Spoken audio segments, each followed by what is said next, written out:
Hello बच्चों बच्चों आज के वीडियो में हम आपको सिखाएंगे गुणनखंड करना। जब आपको कोई द्विघात बहुपद दे दे तो उसका गुणनखंड यानी फैक्टराइजेशन कैसे किया जाएगा, इस चीज़ के बारे में इस वीडियो के अंदर हम लोग डिटेल में सीखेंगे और बहुत ही आसान तरीका बताएंगे इसको गुणनखंड करने का। क्योंकि गुणनखंड करने वाला जब सवाल आता है तो आप लोग नहीं कर पाते हैं गुणनखंड, उसमें फंस जाते हैं, प्लस माइनस में गलती हो जाता है। तो आज का ये वीडियो देखने के बाद आपको कहीं भी कोई दिक्कत नहीं होने वाली है। पूरा वीडियो देख लीजिए, आपको हर एक गुणनखंड वाला सवाल आपसे बन जाएगा, प्रश्न आपसे बन जाएगा। ठीक है, तो चलिए शुरू करते हैं। वीडियो को शुरू से लेकर अंतिम तक वीडियो को जरूर देखिएगा, तभी आप सारी चीज़ें समझ पाएंगे, है ना। हमारे पास प्रश्न दिया गया है x² - 11x + 24, इसका गुणनखंड करना है।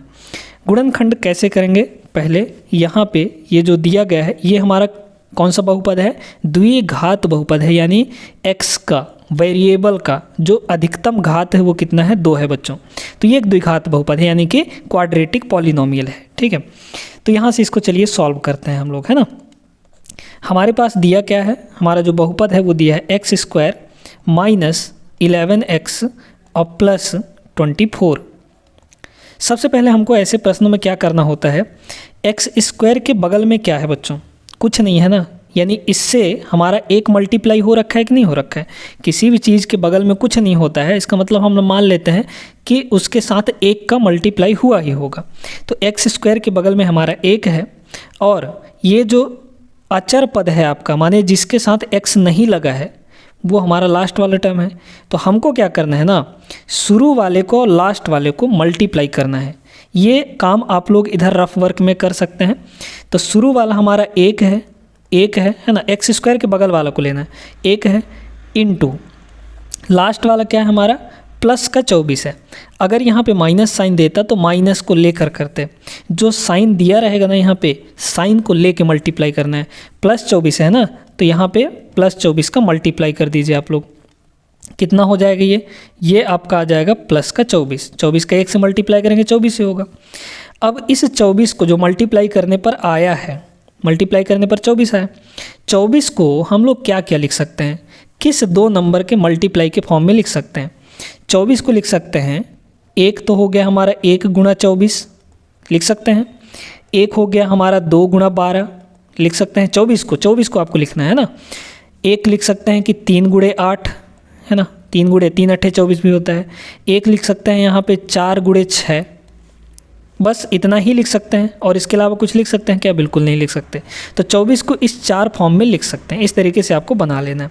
अब क्या करना है ना, यहाँ पे हमारा प्लस आया है, यहाँ पे क्या आया है, प्लस आया है। तो प्लस आया है तो इनको दोनों को जोड़ दीजिए। अगर यहाँ पे माइनस आया होता तो हम इन दोनों को घटा लेते। ठीक है, चलिए प्लस आया है तो जोड़ लीजिए। सबसे आसान तरीका आपको बता रहे हैं, ऐसे अगर सवालों को करेंगे तो आपसे कहीं भी 1% की भी गलती नहीं होने वाली है। ठीक है, तो यहाँ पे प्लस आया है तो हम क्या करेंगे, इन दोनों को जोड़ लेंगे। 1 और 24 कितना हो जाएगा आपका, यहाँ पे 25 हो जाएगा। अगर माइनस होता तो घटा लेते हैं ना, बड़े में से छोटे को घटा देते। यहाँ पे जोड़ेंगे तो कितना आएगा, सबको जोड़ लीजिए, है ना। 2 और 12 को जोड़ेंगे तो कितना हो जाएगा, ये हो जाएगा आपका 14। 3 और 8 को जोड़ेंगे तो ये हो जाएगा आपका कितना, 11। 6 और 4 को जोड़ेंगे तो ये कितना हो जाएगा बच्चों, आपका 10 हो जाएगा। अब आपको बीच में देखना है, इस बहुपद के, इस पॉलिनोमियल के बीच में देखिए, बीच में आपका क्या नंबर है, 11 है। क्या आपको यहाँ पे कहीं पे 11 दिख रहा है, यहाँ पे दिख रहा है 11। तो 11 किसको जोड़ने पर मिला है, 3 और 8 को जोड़ने पर मिला है।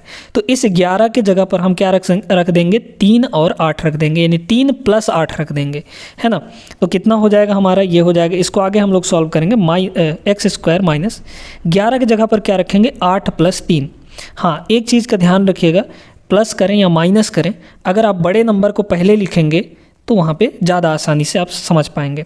तो 8 + 3 कर देते हैं। 11 को हमने क्या लिख दिया, 8 + 3, और इधर x तो है ही, ये हो गया x, और प्लस आपका ये 24 है ही। हमको सिर्फ और सिर्फ बीच वाले को बदलना होता है किसी तरीके से। अब अगला स्टेप क्या होगा हमारा, अगला स्टेप यही होगा कि x को और इस माइनस को, यानी जो भी है, इस ब्रैकेट को हमको खोलना है, मल्टीप्लाई करना है। तो कितना हो जाएगा बच्चों, ये हो जाएगा x², ये तो ऐसे ही रहेगा, ये हो जाएगा माइनस, ये हुआ आपका 8, और x इन दोनों के साथ मल्टीप्लाई होगा तो x आपका 8 के साथ मल्टीप्लाई होता है 8x। ये माइनस अंदर जब जाता है बच्चों, याद रखिए कि जी माइनस जब अंदर जाता है ब्रैकेट के, तो सब के साथ मल्टीप्लाई होगा, और जब मल्टीप्लाई होता है तो हर एक का साइन चेंज कर देता है, क्योंकि माइनस का माइनस से मल्टीप्लाई तो प्लस बनता है, माइनस का प्लस से मल्टीप्लाई तो माइनस बन जाता है। यानी माइनस का प्लस 3 के साथ मल्टीप्लाई करेंगे तो माइनस का 3x हो जाएगा, और यहाँ पे है आपका प्लस का 24। ठीक है, आप सीधे सीधे ऐसा समझिए कि माइनस जब ब्रैकेट के अंदर घुसता है तो सारे चिन्हों को चेंज कर देता है, बदल देता है। प्लस रहेगा तो माइनस कर देगा, माइनस रहेगा तो प्लस कर देगा। यहाँ पे 3 के बगल में प्लस था तो इसको -3 कर दिया। ठीक है ना। अब क्या करिए, अगला स्टेप, अब 2 का पेयर बना लीजिए। क्या होगा, x² माइनस 8x, ये अपना अलग पेयर हो गया। ठीक है, यहाँ पे कितना है माइनस, ये अपना अलग पेयर हो जाएगा 3x। अच्छा, माइनस ब्रैकेट के बाहर रखे हैं तो माइनस जब कॉमन आता है, याद रखिएगा, माइनस चाहे ब्रैकेट के अंदर जाए या माइनस ब्रैकेट के बाहर आए, कॉमन आए, तो दोनों कंडीशन में आपका साइन चेंज हो जाता है। तो 24 के बगल में क्या है, प्लस है ना, तो जब माइनस को बाहर रखेंगे तो ये आपका माइनस का 24 हो जाएगा। ठीक है, इतनी बात समझ में आ गई। अब क्या करना है, दोनों ब्रैकेट में से आपको कुछ ना कुछ कॉमन लेना होगा। x² और 8x, इन दोनों में क्या कॉमन दिख रहा है, कॉमन का मतलब जो दोनों में हो, x इसमें भी है, x इसमें भी है, तो x आ गया आपका कॉमन। एक तो x यहाँ से बाहर आया है तो एक x तो बचेगा ही बचेगा, माइनस x बाहर निकल गया तो सिर्फ 8 बचा होगा यहाँ पे। ठीक है, माइनस 3 और 24, 3x और 24, इन दोनों में क्या कॉमन है, तो आप कहेंगे कि सर 3 कॉमन है, क्योंकि 24 में भी 3 कहीं ना कहीं छुपा हुआ है। कैसे छुपा है, 8 × 3 होता है ना, तो 3 तो इसमें भी है, 3 इसमें भी है, 3 इसमें भी है, तो 3 को हम लोग लेंगे कॉमन। तो 3x यहाँ से बाहर आया तो x बचा सिर्फ, माइनस यहाँ से 3 बाहर चला जाएगा तो क्या बचेगा, 8 बचेगा, क्योंकि 24 का मतलब होता है 3 × 8, 3 निकल गया तो सिर्फ 8 बचा। अब आप देख पा रहे होंगे कि दोनों ब्रैकेट के अंदर सेम चीज़ है, x - 8, x - 8। जब दोनों ब्रैकेट के अंदर सेम चीज़ें आ जाए तब आपको समझ जाना है कि हमारा जो सॉल्व कर रहे हैं यहाँ पे वो सही चल रहा है, एकदम सही चल रहा है। अब इस स्टेज में क्या करना है आपको, अगले स्टेप में 8x - 8 और x - 8, इन दोनों में से एक ठो को ले लीजिए, x - 8, ये आपका एक ठो हो गया। यानी एक बार ब्रैकेट के अंदर वालों को ले लेना है और एक बार ब्रैकेट के बाहर वाले। ब्रैकेट के बाहर यहाँ पे क्या है, x है, और यहाँ पे ब्रैकेट के बाहर -3 है। ये हो गया आपका फैक्टराइजेशन, मतलब कि यहाँ से आपका आंसर निकल गया, गुणनखंड आपका हो चुका है बच्चों। गुणनखंड का मतलब होता है कि गुणा के रूप में अलग अलग कर देना। जैसे अगर हम आपसे कहें यहाँ पे कि यहाँ पे 12 है, तो 12 को हम अगर गुणनखंड करें तो क्या क्या लिख सकते हैं, 2 × 6 लिख सकते हैं कि नहीं। यानी इस 12 को हमने मल्टीप्लाई के फॉर्म में तोड़ दिया, तो मल्टीप्लाई के फॉर्म में तोड़ना ही गुणनखंड कहलाता है। समझ में आ गई बात कि नहीं। तो अब आपको समझ में आ गया होगा। एक क्वेश्चन हम लोग और कर लेंगे इसका, तो आपको अच्छे से क्लियर हो जाएगा। चलिए देखते हैं वो क्वेश्चन, है ना। आइए बच्चों, देखते हैं हम लोग अपना दूसरा प्रश्न।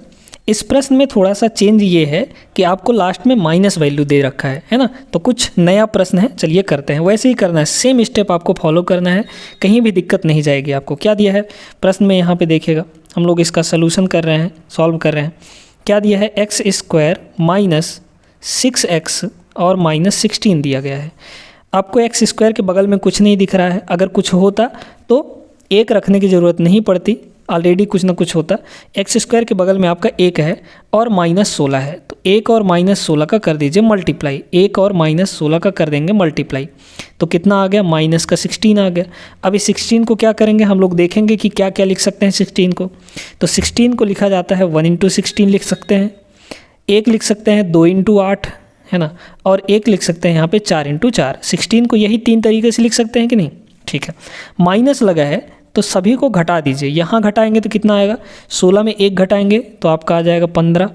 यहाँ घटाएंगे तो कितना आएगा, 8 में 2 घटाएंगे तो आ जाएगा 6।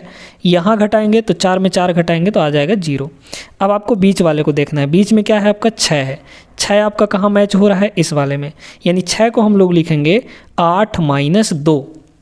ठीक है, अगला स्टेप आइए, तो x² माइनस, इस 6 को हम लोग क्या लिखेंगे, 8 - 2 लिख देंगे, 8 - 2 लिख देंगे, और बाहर तो x रहेगा ही रहेगा, -16।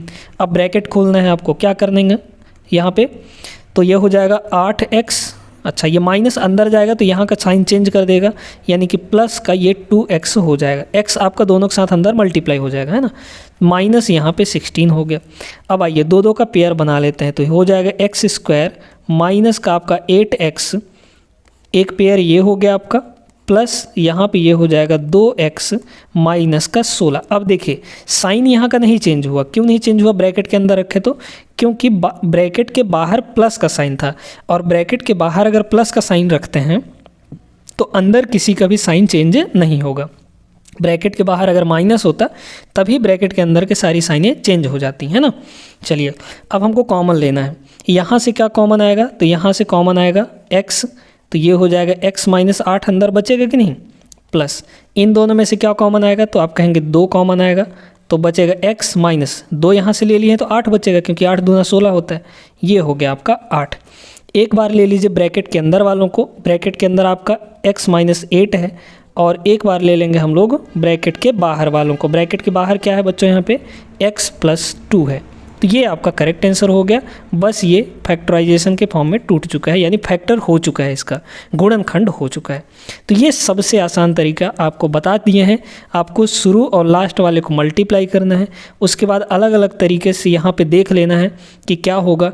माइनस लगा है यहाँ पे है ना, यहाँ पे अगर माइनस है तो घटा घटा के देख लेंगे, प्लस लगा होगा तो जोड़ जोड़ के देख लेंगे। समझ में आ गई ना बात, इस तरीके से आपको करना है। उम्मीद करते हैं बच्चों की समझ में आ गया होगा, वीडियो भी अच्छी लगी होगी, क्योंकि बहुत आसान तरीका आपको बताए हैं। वीडियो अच्छी लगी हो तो लाइक कर दीजिए और चैनल को भी सब्सक्राइब जरूर कर लीजिएगा। मिलेंगे हम लोग अगले वीडियो में ऐसे ही बेहतरीन प्रश्न लेकर, और आपको सबसे सरल तरीका बताएंगे, ताकि फिर कभी ऐसे प्रश्नों में आपको कहीं दिक्कत ना जाए, है ना। चलिए फिर मिलते हैं नेक्स्ट वीडियो में, तब तक के लिए जय हिंद।